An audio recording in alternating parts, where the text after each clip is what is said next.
on how you grew up, the environment, it doesn't matter. I think a lot of times when we grow up, we don't realize that we're mummy wrapped by some of those things that we've experienced. And then you get in relationships, let's say such as a marriage, and now you're mummy wrapped. So like, hey, how you doing over there? And he's wrapped. I'm good. Well, y'all gotta start unwrapping this stuff.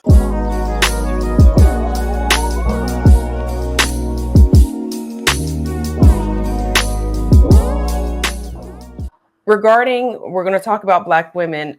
What do you think Black women should focus on regarding their mental health? Definitely, self-love is a huge one. I think it shows up in so many different parts of your relationship when you don't truly love and appreciate yourself for where you are currently, and even when that changes the next day, like continuing to love yourself. It's difficult to be deeply in love and show care and love and concern for another person when you don't have that for yourself.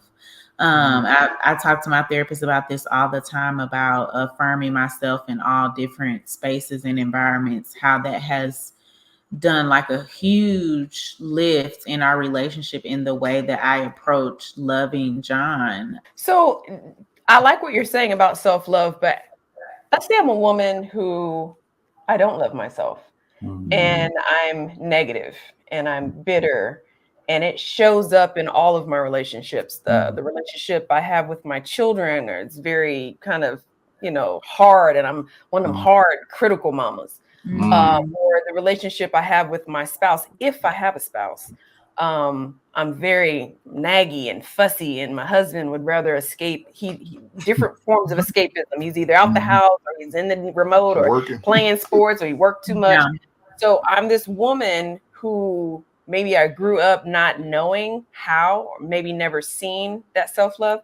How do you talk to her? Because that's a lot of some of our viewers that I hear what you're saying, but how do I transition from not knowing or having that self-love to going down that path? What would you advise for that woman? Yeah, that was, the first couple of years of our marriage. If anything, we'll put a telescope, a magnifying glass on the thing, like get married, and you will see all your stuff, all your good, your ugliness. And man, I just beat myself up constantly. Like the way that I would talk to myself was, it brings me to tears sometimes when I think about how I really just went in on myself. And John would call me out on it all the time, like, why'd you say that? Or like, why do you think that way about yourself? And it's like, you get so immune to it over time. It's like, oh, well, that's just how I always, thought about myself, or that's how I always looked at myself. So growing up, it was very much, I grew up in a household where it's like you made an A, but like you can make an A+. And so I constantly like striving for the next. And it's like I didn't learn until I got married how to truly appreciate and celebrate, the wins today. It was like, oh, I got up today, or like I got dressed. That was a win for me, because yesterday that was a struggle. Like the small things, it doesn't have to be these big, party nuanced things of like, oh my gosh, like you graduated, or like, you did this great thing. It's like, well, yesterday it was hard for me to bring up a difficult conversation with my coworker, but today I had the strength and courage to do it. I'm gonna celebrate that. That was a win for me. Yes. So that's something that I've been learning in therapy too, is when I catastrophize a thing in my mind, or if I speak negatively, like we call it negative Nancy or perfect Patty around here. If I'm being negative Nancy for the day, okay, well, let's see that thing through. If you're like, oh my gosh, like I just feel so ugly today, like I just feel so unattractive, like my man's not gonna want to be all up on me. Well, okay, what if I shared that with John? Like now he's aware of like, I'm having a rough day. I don't appreciate how I'm looking. I'm not feeling, my best in my body today. He went like above and beyond to affirm me throughout that day. He sent like positive messages.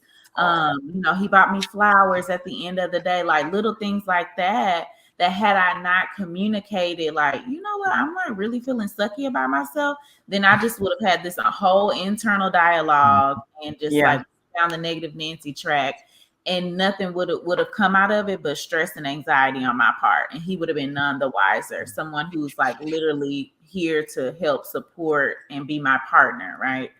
So yeah, I think main takeaway is celebrate the small wins.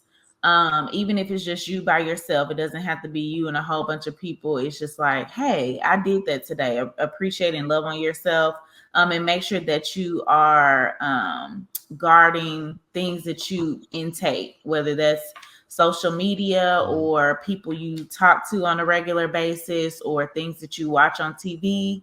Like making sure that you are really diligent about what you're seeing, because that can also impact that self-talk as well, both positive and negatively. One point that I want to kind of lean into, something that you said that was very impactful for me, Bree, was you mentioned kind of the environment that you grew up in. And we talked to a lot of our clients about this, and we talk about this probably until we're blue in the face.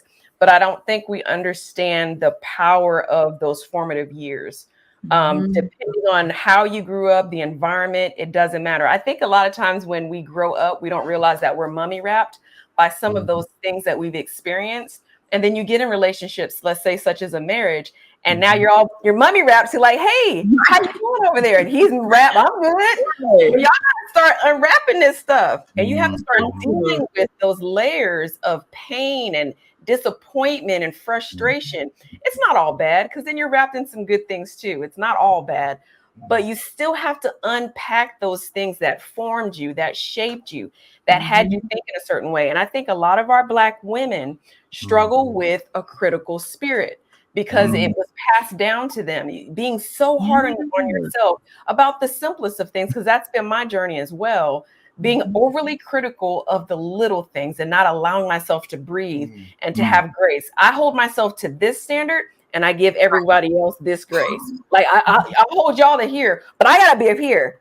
Absolutely. That. But that comes from the formative part of my life, where being groomed in that environment from my mother, like you're here, you always got to be here. Well, right.